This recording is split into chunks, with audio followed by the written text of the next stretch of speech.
할렐루야. 인사하겠습니다. 꽃보다 아름다우십니다. 하나님이 예쁘게 보십니다. 세계적인 미래학자였던 엘빈 토플러는 제3의 물결, 미래 쇼크, 부의 미래라는 역작을 남겼습니다. 그는 미래는 지식 기반 사회가 될 것이라고 예측했습니다. 특히 부의 미래라는 책에서는 지식에 대한 많은 관심을 보이며 지식의 특징을 몇 가지로 정리를 하였습니다. 첫 번째, 지식은 형태가 없다는 것입니다. 두 번째, 지식은 어떠한 상품보다도 이동이 편리합니다. 세 번째, 아주 작은 공간에 많은 지식을 저장할 수가 있습니다. 네 번째는 지식은 끊임없이 퍼져 나간다는 것입니다. 그는 지식은 화석 연료와 같지 않고 사용하면 할수록 고갈되지 않고 더욱더 풍성해진다고 하였습니다. 그래서 미래는 지식의 가치가 앞서는 사회가 미래를 이끌어가게 될 것이라고 말했습니다. 그리고 그의 예측은 지금 온전하게 실현되고 있습니다. 신앙생활도 지식이 매우 중요합니다. 성공의 사제이며 현대 기독교 지성을 대표하는 복음주의 신학지요 설교자였던 존 스토트는 그의 에베소서 강의에서 지식과 믿음과 이성의 관계를 이렇게 정리하였습니다. 믿음은 이성을 초월하지만 이성에 근거한다. 지식은 믿음이 그것을 타고 더 높이 올라가는 사다리이며 거기에서 더 높이 도약하는 발판이다라고 말하였습니다. 지식은 믿음의 사다리이고 믿음이 도약하는 발판입니다. 우리가 믿음이 온전히 성장하기 위해서는 성경적인 올바른 지식과 신앙적인 지식을 겸비해야 합니다. 믿음은 그냥 자라지 않습니다. 올바른 지식이 있을 때 그 믿음은 그 지식을 바탕으로 해서 더 견고하게 더 높이 올라갈 수가 있습니다. 사도 바울이 에베소서에서 바로 지식을 강조하고 있습니다. 바울이 로마 감옥에서 에베소서를 기록하면서 두 번 에베소 성도들을 위해서 기도합니다. 오늘 본문 1장에 나오고 그리고 3장에 나옵니다. 바울이 에베소 교회 성도들을 위해서 무엇을 위해서 간절하게 기도할까요? 17절 말씀을 함께 읽겠습니다. 우리 주 예수 그리스도의 하나님 영광의 아버지께서 지혜와 계시의 영을 너희에게 주사 하나님을 알게 하시고. 바울이 지금 에베소 교회 성도들을 위해서 기도하는데 하나님을 알게 하시고 그들이 하나님을 진심으로 알기를 원합니다. 그들이 진심으로 하나님을 풍성하게 알기를 원합니다. 바울이 지금 간절하게 기도하고 있습니다. 이것이 에베소 교회 성도들을 위한 바울의 첫 번째 기도입니다. 사랑하는 광인의 성도님들, 하나님 알기를 원합니다. 하나님을 풍성히 알기를 원합니다. 성경을 통해서 하나님의 존재와 성품과 속성과 능력과 영광과 하나님의 사역을 알기를 원합니다. 그리고 그 하나님을 우리의 일상에서, 우리의 사역의 현장에서 만나고 경험해야 합니다. 우리 하나님을 지식적으로, 인격적으로, 경험적으로 알아야 합니다. 하나님을 풍성하게 알게 하옵소서. 이게 오늘 우리의 중요한 기도 제목이 되어야 합니다. 우리가 하나님을 풍성히 아는 것이 바로 하나님의 간절한 소원이기 때문입니다. 합심 기도 카드 열심히 보고 기도하고 계시지요? 교회를 위한 세 번째 제목이 하나님의 소원을 이루어드리는 교회가 되게 하옵소서입니다. 하나님의 소원을 이루어드리는 교회가 되게 하여 주옵소서. 하나님은 성경을 통해서 당신의 소원이 무엇인지를 우리에게 말씀해 주셨습니다. 그 중에 하나가 진심으로 하나님을 아는 것입니다. 하나님은 호세아와 6장 6절에서 이스라엘 백성들의 불성실한 회개에 대해서 이렇게 말씀하십니다. 함께 읽겠습니다. 나는 인애를 원하고 제사를 원하지 아니하며 번제보다 하나님을 아는 것을 원하노라. 불살라 바치는 제사보다는 너희가 나 하나님을 알기를 더 원하노라. 예배 너무나 중요하지만 그 예배가 하나님을 알게 하는 예배가 아닌다면 그 예배는 하나님께서 기뻐하지 않는다는 것입니다. 예배를 통해서 선포되어지는 말씀을 통해서 하나님의 새로운 성품과 능력을 우리가 아는 것이 하나님이 진실로 기뻐하는 예배가 된다는 것입니다. 우리가 하나님을 제대로 알기를 원하고 풍성하게 알기를 원하십니다. 성도와 교회는 하나님의 소원을 이루어드리는 신앙생활과 교회 생활을 해야 됩니다. 내 소원 성취는 다른 종교입니다. 여러분, 석가탄신일 날 불교로 가면은 기와장마다 항상 공통적인 기도 제목이 소원 성취입니다. 소원 성취. 여러분, 기독교는, 교회와 성도는 내 소원 성취가 아니라 하나님의 소원 성취가 더 우선해야 합니다. 사도바울은 에베소 성도들이 하나님에 대해서 세 가지를 알기를 원했고 기도했습니다. 첫 번째, 하나님의 부르심의 소망을 아는 지식입니다. 18절 말씀을 보시면 그의 부르심의 소망이 무엇이며, 바울은 에베소 성도들이 하나님의 부르심의 소망이 무엇인지를 알기를 기도했습니다. 에베소 교회가 어떻게 세워지게 되었을까요? 바울이 3차 전도 여행을 떠났습니다. 에베소라는 로마 제국의 3대 도시 가운데 하나인 수많은 사람들이 살고 있는 그 대도시에 들어가서 복음을 전하며 전도했습니다. 바울의 복음 전도를 통해서 예수를 믿는 사람들이 생겼습니다. 그래서 에베소 교회가 세워지게 된 것입니다. 이것을 하나님 입장에서 이렇게 설명을 할 수 있습니다. 하나님께서 바울을 통해서 복음을 전해서 에베소 시민들 중에서 한 사람 한 사람씩 부르신 것입니다. 하나님께서 복음을 통해서 사람들을 불러내신 것입니다. 이 복음에 반응한 사람들이 모인 것이 바로 교회입니다. 교회는 하나님의 부르심에 반응하여 모인 사람들의 공동체입니다. 하나님께서 세상에서 한 사람씩 부르셔서 모아놓은 공동체를 우리는 교회라고 말합니다. 누군가가 나를 부릅니다. 누구누구야 라고 부르면 뭐라고 말하죠? 누구누구야 라고 부르면 우리가 뭐라고 말합니까? 네 라고 대답하면서 왜요? 라고 물어봅니다. 왜요? 왜 저를 부르셨나요? 부르신 내 이유가 뭡니까? 라고 우리는 묻습니다. 사람들은 그냥 불러봤어 라고 말합니다. 심심해서 그냥 불러봤어. 그 하나님은 실없이 우리를 그냥 불러내신 분이 아닙니다. 하나님이 이유 없이 목적 없이 세상 가운데서 우리를 불러서 오늘 이곳에 모아놓은 것이 아닙니다. 하나님이 분명한 이유와 목적을 갖고 세상에서 부르셔서 오늘 이 자리에 우리를 모아놓은 것입니다. 왜 하나님께서 우리를 불러내셨을까요? 하나님 우리를 부르신 이유가, 목적이 무엇일까요?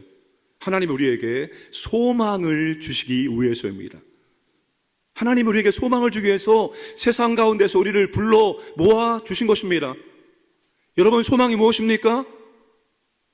어떤 좋은 것을 바라고 기대하는 것입니다. 사랑하는 여러분, 여러분에게 지금 소망이 무엇입니까? 어떤 소망을 바라고 기대하고 그 소망을 품고 살고 계십니까? 소망이 무엇입니까?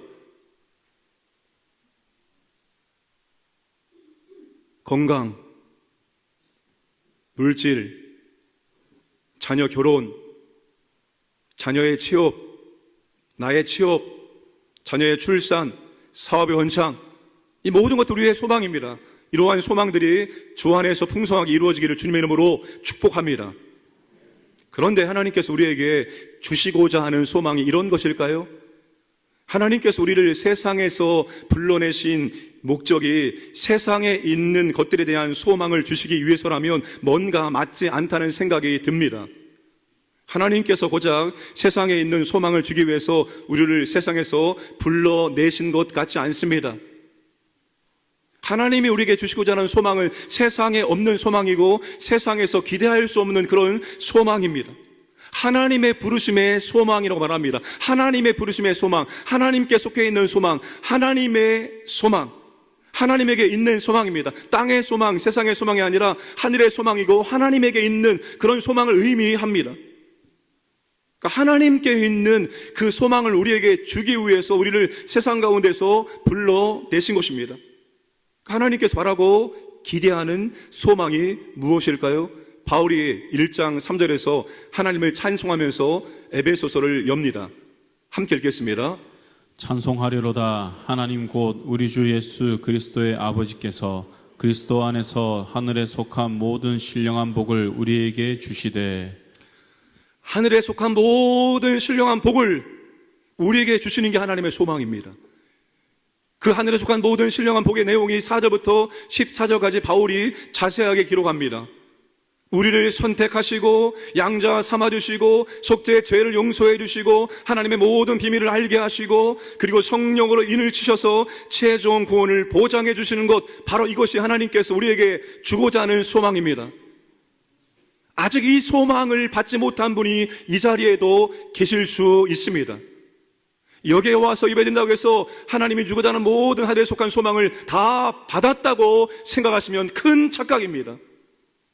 그리고 많은 분들은 아마 이 하나님의 소망을 이미 받은 줄로 믿습니다. 하나님의 소망은 우리가 누구인지를 아는 것입니다. 하나님의 소망은 우리가 어떤 존재가 되었는지 알고 그것에 맞게 사는 것이고, 하나님이 우리에게 이미 주신 이 소망이 더욱더 우리의 마음 속에서 풍성해지고 우리의 삶 가운데 풍성하게 나타나는 것, 이것이 바로 하나님의 소망입니다.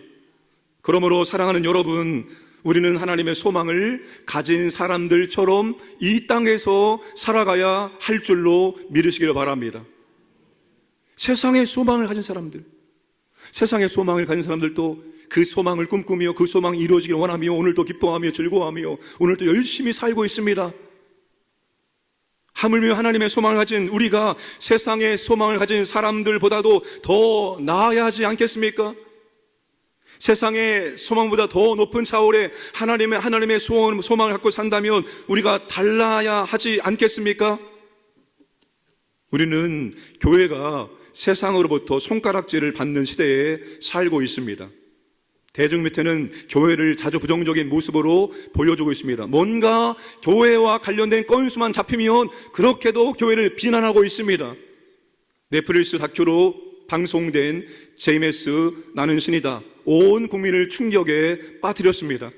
속상한 것은 이단들은 교회라는 이름을 걸고 온갖 나쁜 짓을 그렇게 하고 있다는 것입니다. 이것 때문에 사람들은 참된 교회에 대해서 오해하고 교회에 대해서 편견을 갖고 있다는 것입니다. 그래서 그들은 이렇게 생각합니다.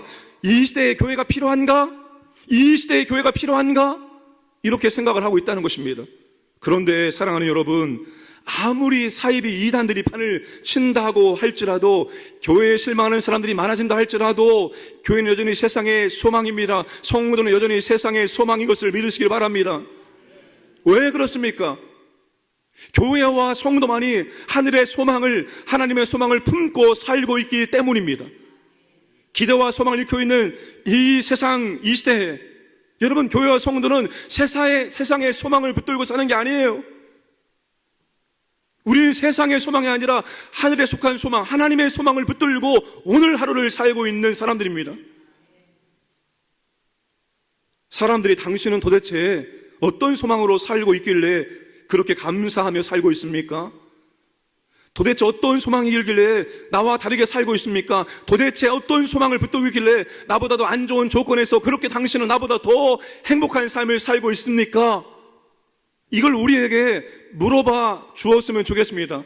그렇게 물어볼 정도로 하늘의 소망을 품고 하루하루를 살아갈 수 있기를 주님의 이름으로 축복합니다. 베드로전서 3장 15절 말씀을 함께 읽겠습니다.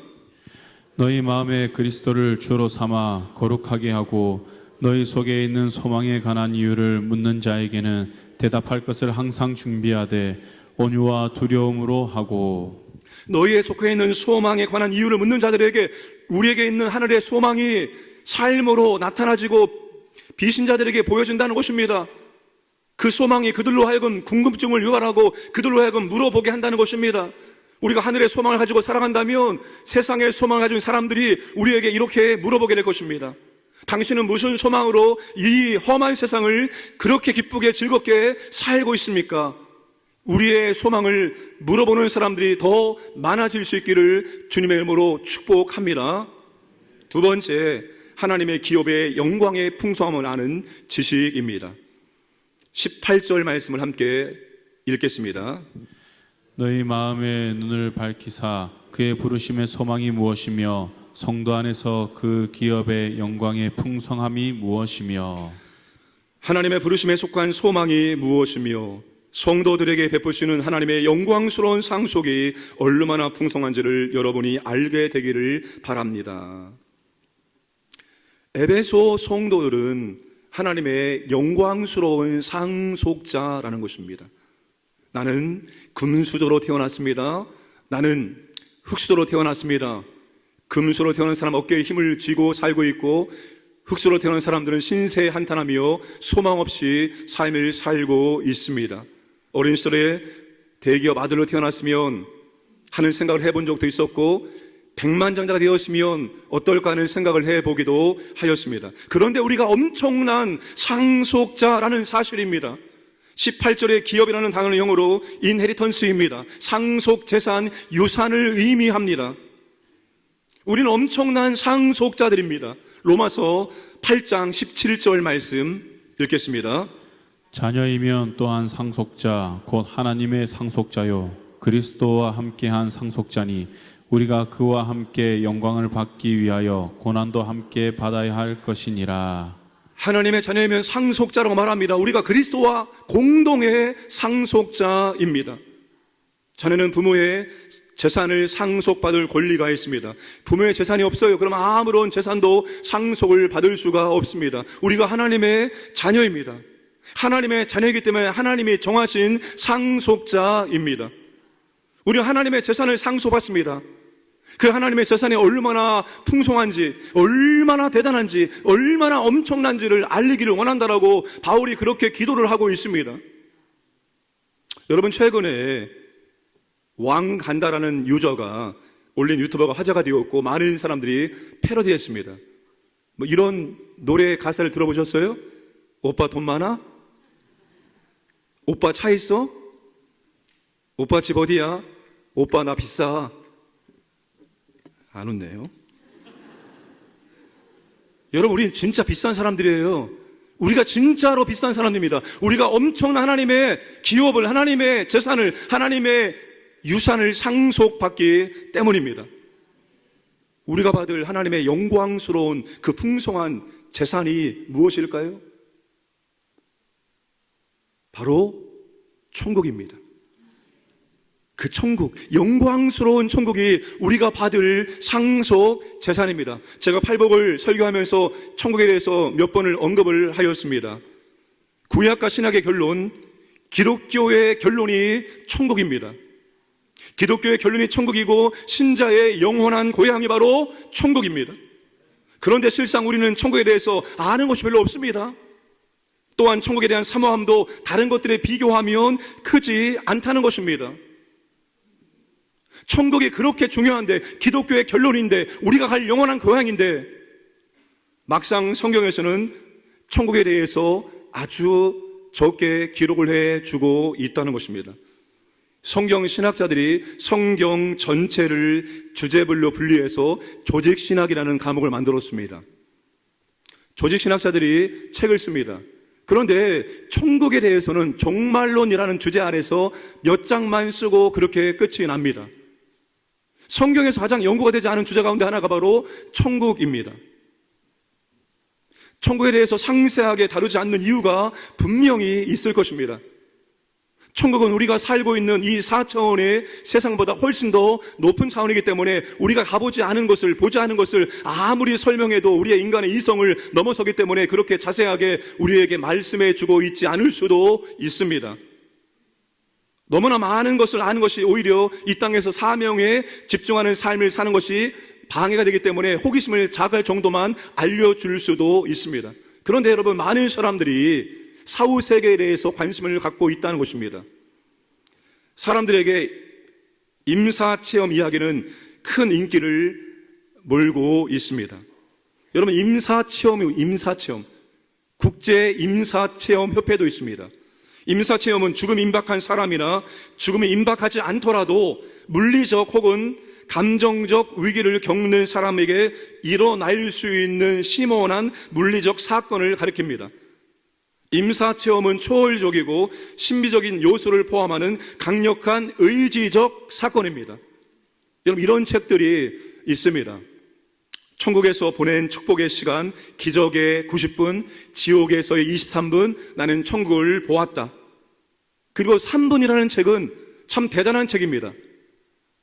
1000만 권 이상의 판매가 되었고 200주 동안의 뉴욕 타임즈 베스트셀러였습니다. 여러분, 이런 임사합 체험의 책들이 인기 있는 이유가 뭘까요? 죽음 이후에 무엇이 기다리고 있을까? 죽음 이후에도 삶이 있을까? 만일 있다면 모두의 삶이 다 똑같을까? 천국이나 지옥의 현실에 대해 무엇을 말하고 있을까? 이런 사후 세계에 대한 가장 신비로운 문제에 대한 답을 제공해 주기 때문에 이런 책들이 인기가 있습니다. 여러분, 사람들은 죽음 저편에 대한 자연스러운 호기심과 깊은 갈망이 있기 때문에 이런 임사체험 책들을 보고 있습니다.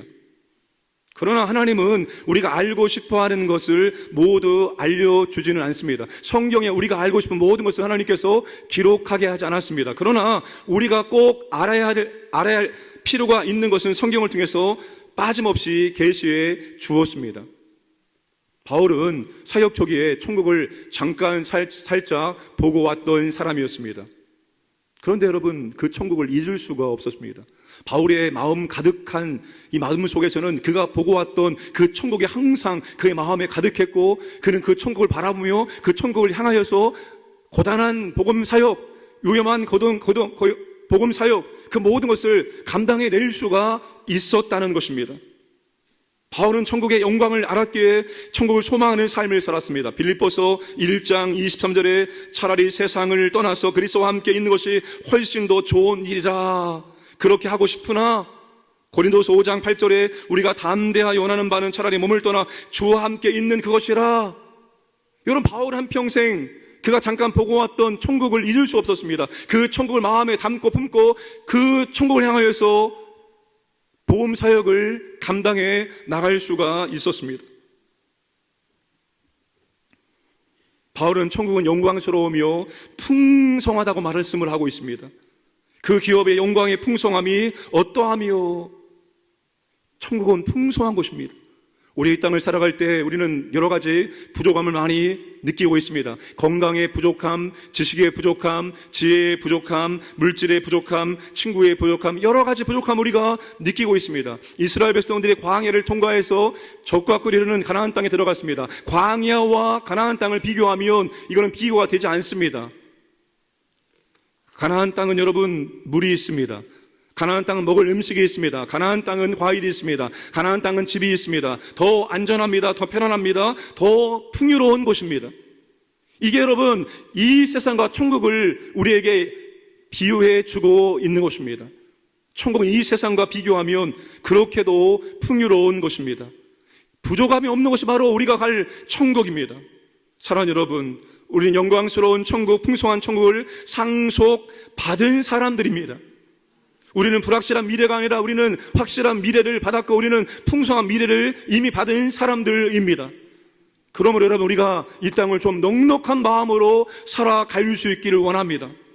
없어도 있는 것처럼 좀 여유 있는 마음으로 넉넉한 마음을 가지고 우리가 살아가기를 원합니다. 맨날 없다 하면서 궁색하게 살면 되겠습니까? 다른 사람을 섬길 줄 모르고 나만 챙기는 그런 삶을 살면 되겠습니까? 사랑하는 여러분, 좀 풍성한 마음을, 넓은 마음을 가지고 우리가 이 땅을 살아갈 수 있기를 원합니다. 그 작은 것 때문에 아웅다웅 다투고 경쟁하고, 그것이 아니라 여러분, 우리는 엄청난 것을 상속받은 사람으로서 넉넉한 마음을 가지고 여유 있는 마음을 가지고 이 땅을 살아갈 수 있기를 원합니다. 어떤 경우에도 부러워하지 마십시오. 세상에 있는 것도 부러워하지 마십시오. 그것들 때문에 기가 죽지 마시길 바랍니다. 우리는 천국을 상속받은 사람들이기 때문입니다. 없으면 여러분 하나님께 손을 내미세요. 없으면 달라고 하나님께 구하시길 바랍니다. 그분이 우리에게 천국을 상속해 주신 풍성한 하나님 아버지이기 때문입니다. 돈이 없습니까? 하나님께 돈을 달라고 구하시고, 건강이 부족합니까? 건강을 회복시켜 달라고 하나님께 구하시길 바랍니다. 우리의 삶의 모든 문제를 그 풍성하신 하나님께 간구하시기를 주님의 이름으로 축복합니다. C.S. 루이스가 오늘날 그리스도인들이 이토록 무기력해진 이유는 그들이 내세에 대한 생각을 중단했기 때문이라고 말했습니다. 오늘 믿음의 사람들이 내세에 대한 천국에 대한 소망과 그 천국에 대한 생각을 멈추었기 때문에 이 땅에서 세상 것들에 아웅다웅하면서 그렇게 무기력하게 살고 있다는 거예요. 그러면서 이렇게 말합니다. 천국을 목표로 하면 세상을 덤으로 얻게 될 테지만 세상을 목표로 하면 우리는 둘 다 잃어버리게 될 것이다. 아브라함, 이삭, 야곱, 모세 모든 믿음의 선진들이 이 땅을 살아갈 때 어디를 보면서 살아갔습니까? 그들은 영원한 천국을 하늘나라 바라보면서 이 땅의 삶을 다 통과해냈습니다. 모세는 바로의 공주가 되어서 부귀 영원을 누리는 것보다도 이스라엘 백성들과 고난받기를 더 즐거워하고 그렇게 천국을 향하여서 하늘을 바라보면서 그렇게 이 땅을 살아갔습니다. 사랑하는 여러분, 영광스러운 천국 그리고 그 풍요로운 천국을 우리 마음속에 품고 그 천국을 바라보면서 넉넉한 마음으로 오늘도 믿음의 길을 걸어가기를 주님의 이름으로 축복합니다. 마지막 세 번째, 하나님의 능력이 얼마나 큰지를 아는 지식입니다. 19절 말씀을 함께 읽겠습니다. 그의 힘의 위력으로 역사하심을 따라 믿는 우리에게 베푸신 능력의 지극히 크심이 어떠한 것을 너희로 알게 하시기를 구하노라. 또한 믿는 사람들이 우리에게 강한 힘으로 활동하시는 하나님의 능력이 얼마나 엄청나게 큰지를 여러분이 알기 바랍니다. 여러분, 바울은 에베소 성도들이 하나님의 능력이 얼마나 큰지를 알기를 원했습니다. 여러분, 이 19절 말씀에서 바울은 하나님의 능력이 얼마나 큰지를 4번 강조해 주고 있습니다. 힘의 위력, 능력의 지극히 크심이. 바울이 왜 이토록 하나님의 능력이 큰지를 4번이나 강조해서 말씀하고 있을까요? 바울이 하나님의 능력을 말하는 의도가 무엇일까요? 너희들의 작은 능력으로 살지 말고 하나님의 큰 능력으로, 엄청난 능력으로 살라는 것입니다. 능력이 작다고 불평하지 말고 하나님의 큰 능력을 구하라는 것입니다. 하나님의 큰 능력을 경험하라는 것입니다. 그래서 바울이 마지막 세 번째 기도, 하나님의 능력이 얼마나 큰지를 그렇게도 강조하고 있는 것입니다. 신앙생활은 하나님의 부르심의 소망으로 시작해서 완전한 천국을 상속받는 것으로 끝납니다. 그 사이에 오늘 우리가 살고 있으며 그 사이에 하나님의 엄청난 능력이 우리 가운데 활동하고 있다는 것입니다. 이것을 믿으시기를 바랍니다. 이 하나님의 엄청난 능력을 과연 어떤 사람들이 경험할 수 있습니까? 믿는 사람들, 하나님의 엄청난 능력을 믿는 사람들입니다. 그 능력이 지금도 우리 가운데 활동하고 있다는 것을 믿고 하나님의 능력을 간절히 간구하는 사람들, 그 사람이 하나님의 엄청난 능력을 이 땅 가운데서 경험할 수 있다라고 말씀을 하고 있습니다. 사랑하는 여러분, 하나님의 엄청난 능력을 간구하시기 바랍니다. 우리가 예수를 믿기 전에는 우리의 부족한 자원을 가지고 살아갔습니다. 그렇죠. 우리의 짧은 지혜와 지식과 그 우리의 부족한 것들을 가지고 우리는 살아갔습니다. 그런데 여러분, 이제부터는 그게 아닙니다. 땅의 것들을 가지고 사는 것이 아니라 이제는 하늘의 그 창고를 문을 열어서 하나님의 은혜와 능력이 우리 가운데 임해서 그 은혜와 능력으로 사는 게 바로 오늘 우리들의 삶입니다. 고난중간 세겹줄 특세 조편성 광고를 드렸습니다. 구역에서, 전도회에서, 가정에서 믿음이 연약한 한 분을 포함해서 3분이 조를 편성해서 함께 깨워주고 함께 안고 함께 기도하고 함께 하나님의 은혜와 능력을 경험할 수 있기를 주님의 이름으로 축복합니다. 여러분, 우리 가운데 활동하시는, 역사하시는 하나님의 크신 은혜와 능력을 경험을 해야 합니다. 경험하기 전까지는 하나님 아는 게 아니에요. 성경을 통해서 우리가 지식적으로 하나님 압니다. 그러나 여러분, 지식은 지식입니다. 우리가 성경을 통해서 하나님을 알고 이 지식의 하나님을 우리가 일상의 삶 속에서 경험할 때, 체험할 때 그게 바로 우리가 온전히 전인격적으로 하나님을 알게 된다는 사실입니다. 하나님을 진심으로, 경험적으로, 체험적으로, 전인격적으로 알기를 주님의 이름으로 축복합니다. 우리의 작은 능력으로 할 수 없는 일들이 너무나 많습니다. 우리의 작은 능력으로 안 되는 일들이 너무나 많습니다. 그래서 여러분, 우리 하나님의 능력을 구하고 하나님의 능력이 임해서 되는 것들을 우리가 경험을 해야 합니다. 내 능력으로 하는 것이 아닙니다. 내 힘으로 사는 것이 아닙니다. 하나님의 능력을 하는 것이고 하나님의 능력으로 사는 것입니다. 하나님의 능력을 구하시고 하나님의 능력을 경험하시기를 바랍니다. 여러분, 힘들고 어려울 때 우리는 원색적인 복음으로 다시 돌아가야 됩니다. 내 삶이 피곤하고 고단하고 힘들고 아프고 어려울 때, 부족할 때, 그때 여러분 우리는 원색적인 복음으로 돌아갑니다. 그 원색적인 복음이 무엇인가 하면 우리가 예배하는 경배하는 하나님 아버지, 그 아버지가 어떤 분이신지, 영원하신 아버지 하나님, 불변하신 아버지 하나님, 스스로 계신 아버지 하나님, 전능하신 아버지 하나님, 전지하신 아버지 하나님, 여러분 편지하신 아버지 하나님, 그 하나님 아버지를 묵상하고 그 하나님을 선포하는 거예요. 전능하신 하나님을 아버지를 찬양합니다. 전지하신 아버지를 찬양합니다. 이 아버지를 우리가 선포함으로 우리의 마음에서부터 하나님이 충만하게 채워짐으로 그 하나님의 권세와 능력을 우리 삶 가운데 구하고 체험해야 한다는 사실입니다. 저는 그렇게 말씀을 드리고 싶습니다. 여러분 10시간 일해서 할 것 10시간 다 일하지 마시고 9시간 일하시고 그 일을 위해서 1시간 기도하시기 바랍니다. 자녀가 공부할 때, 사업장을 경영할 때, 어떠한 일을 감당하든지 여러분, 우리가 그 일을 감당할 때 그 일에 10시간 쓸 것을 9시간만 쓰고 1시간은 그 일에 하나님의 권세와 은혜와 능력이 임할 것을 기도하시기를 바랍니다. 그게 더 빠른 길이고, 그게 더 완전한 길이고, 그게 훨씬 더 좋은 결과를 갖게 한다는 사실입니다. 하나님의 능력이 우리의 삶 가운데 풍성하게 임하기를 주님의 이름으로 축복합니다. 말씀을 정리하겠습니다. 하나님의 부르심의 소망이 무엇인지를 알아야 됩니다. 하나님의 영광스러운 상속이 얼마나 풍성한지를 알아야 됩니다. 하나님의 능력이 얼마나 대단한지를 알아야 됩니다. 하나님의 소망, 하나님의 상속, 하나님의 능력, 눈으로 볼 수 없고 손으로 붙잡을 수가 없습니다. 그래서 바울이 이 세 가지를 기도하기 전에 먼저 기도하는 것이 있습니다. 17절과 18절에 영광의 아버지께서 지혜와 계시의 영을 너희에게 주사 너희 마음의 눈을 밝히사 이 모든 하나님의 지식을 알기를 원한다, 믿기를 원한다, 구하기를 원한다, 누리기를 원한다라고 기도하고 있습니다. 성령께서 깨닫게 해주시고 믿게 해주셔야지만 우리가 하나님의 지식을 알고 구하고 경험할 수 있다는 것입니다. 지혜와 계시의 영, 성령께서 여러분의 눈을 밝혀주셔서 이 하나님의 지식을 더욱더 풍성히 알고 깨닫고 구하고 누릴 수 있기를 주님의 이름으로 축복합니다. 결국 바울이 말하는 의도가 뭡니까? 하나님의 지식을 풍성하게 경험하기 위해서 우리는 기도해야 한다는 것입니다. 이 지식이 더 우리의 삶 가운데 깨달아지고 경험되어지기를 우리는 간구해야 한다는 것입니다. 하나님을 더 풍성히 알아가기를 주님의 이름으로 축복합니다.